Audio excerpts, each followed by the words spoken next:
Il me prend avec ses mains, il me bloque contre la paroi de l'ascenseur et il m'embrasse de force sur la bouche.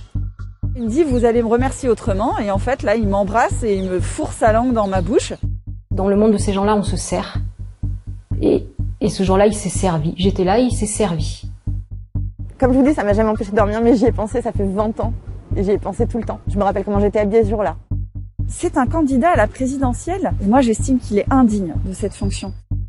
On voit bien que pour lui, les femmes ne sont pas des hommes comme les autres, ce sont des sous-hommes, ce sont des objets.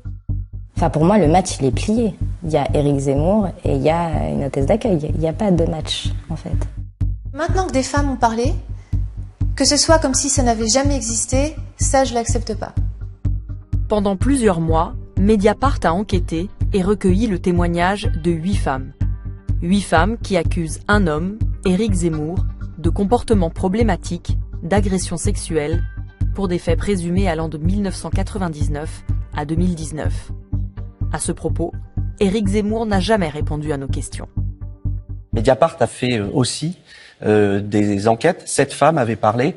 Quelle réponse vous avez à ces accusations qui ont été formulées? Je n'ai pas à répondre. Pourquoi? Parce que c'est la vie privée, je ne parle pas de ma vie privée.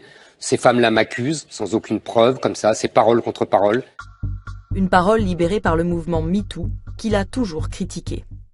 Que vous inspirent toutes ces unes au sujet du hashtag Balance ton porc? Des méthodes étonnantes, quoi, de délation, c'est-à-dire pendant la guerre, on aurait dit de libérer la parole aussi, dénonce ton juif, ça aurait été parfait.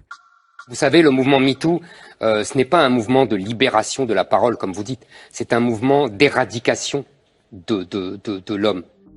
Aujourd'hui, les femmes que nous avons rencontrées, qui pour certaines partagent en partie les idées d'Éric Zemmour, décident de parler face caméra du comportement de celui qui brigue la plus haute fonction de l'État.